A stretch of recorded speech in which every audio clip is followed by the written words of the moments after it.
दोस्तों, आइए आज एक हिरनी की बताई सीख और उसकी दयालुता की कहानी का आनंद लेते हैं। किसी जंगल में मृदुला नाम की एक बहुत सुंदर हिरनी थी। उसकी आंखें आम की फांकों की तरह और भौहें बिल्कुल तीर कमान जैसी सुंदर थीं। वह सुंदर हरे भरे जंगल में स्वच्छंद होकर विचरण करती रहती थी। वह जंगल मीठे मीठे फल फूलों से और पशु पक्षियों की आवाजों से गुंजायमान रहता था। मृदुला का स्वभाव सौम्य और सहृदय था।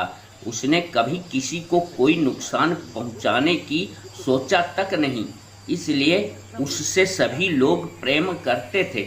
मृदुला का यह नियम बन गया था कि वह प्रतिदिन सुबह जल्दी ही जग जाती, फिर नदी किनारे मॉर्निंग वॉक करती, सैर सपाटा करती, किसी किसी दिन दौड़ लगाती, फिर स्नान करके एक फूल ईश्वर को समर्पित करती। उन्हें संसार को सुंदर बनाने, रंग बिरंगे महकते फूलों को खिलाने, हरी भरी घास बनाने के लिए धन्यवाद करती और पानी पीकर वापस लौट जाती। एक बार भीषण गर्मी पड़ रही थी। सभी पानी के स्रोत सूख गए थे। कहीं कहीं मुश्किल से पीने का ही पानी मिल पाता था। सभी जीव जंतु तड़प तड़प कर मर रहे थे। पानी की कमी के कारण पीने का पानी गंदा ना हो, इसलिए हिरनी भी स्नान नहीं कर पा रही थी। एक दिन हिरनी नदी की ओर से लौट रही थी।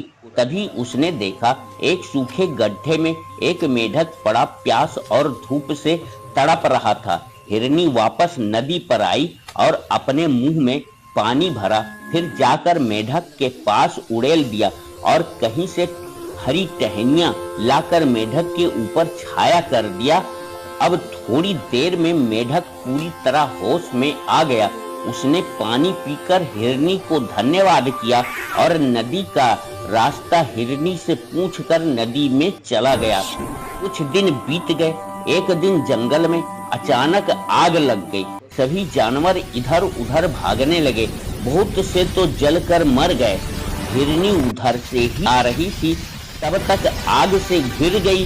वह जोर जोर से गुहार लगाने लगी और ईश्वर को पुकारने लगी, हे भगवान, मेरे प्राण बचा लो।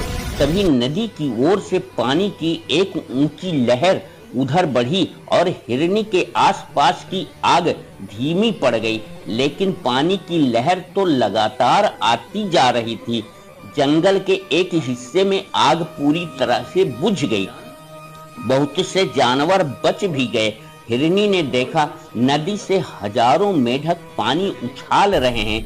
उन्हीं में वह मेढक भी है जिससे हिरनी ने बचाया था। अब हिरनी ने मेढक को धन्यवाद किया तो मेढक ने कहा, बहन, एक दिन तुमने मेरी जान बचाई थी, इसलिए तुम्हारी आवाज सुनकर मदद करने के लिए मैं कैसे नहीं आता। यह तो मैंने अपना कर्तव्य किया है, इसमें धन्यवाद देने जैसी कोई बात ही नहीं है। हिरनी ने बचे खुचे जानवरों को इकट्ठा किया और उन्हें पूरी बात समझाई। कहा, देखो, हम सबको एक दूसरे की भलाई करनी ही चाहिए, तभी हम सभी लोग सुखी रह सकते हैं, क्योंकि कहीं न कहीं से हम सब एक दूसरे से जुड़े हैं। हम सबका जीवन एक दूसरे से जुड़ा है। धीरे धीरे यह बात दूर तक फैल गई। जिसका हृदय दया से भरा है वही तो सबसे बड़ा बलवान है। मृदुला के जीवन का संदेश हर जीव ने अपनाया। मृदुला, हिरनी और मेढक सबके लिए एक मिसाल बन गए। जंगल के सभी जीवों ने यह निश्चय किया कि अब वह एक दूसरे की सहायता करेंगे, चाहे कोई छोटा हो या बड़ा। सब एक दूसरे पर निर्भर हैं, इसलिए हमें अपना द्वेष और अभिमान भुलाकर सबकी मदद और भलाई करनी चाहिए। सच्चा सुख दूसरों की भलाई में ही है। परोपकार करने से मन को शांति मिलती है। उसी दिन से पक्षी घायल पक्षियों की सेवा करने लगे। हाथी तालाबों में पानी भरने में मदद करने लगे। बंदर फलों का बंटवारा करके खाने लगे। जंगल में एक नई संस्कृति पनप गई। सहयोग ही सबसे बड़ा धर्म है। सालों बाद जब कोई नया जीव उस जंगल में आता तो पुराने जीव उसे यही कहानी सुनाते रहते थे।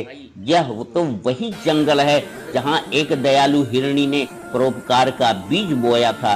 उसकी दया की नदी आज भी बहती है, जो हमें सिखाती है भलाई कभी व्यर्थ नहीं जाती। सच्चा सुख दूसरों की भलाई करने में ही है। परोपकार करने से शांति मिलता है और आपस में प्रेम बढ़ता है। तो दोस्तों, कहानी सुनने के लिए आप सबको बहुत बहुत धन्यवाद है। Please like share and subscribe my channel story king R के।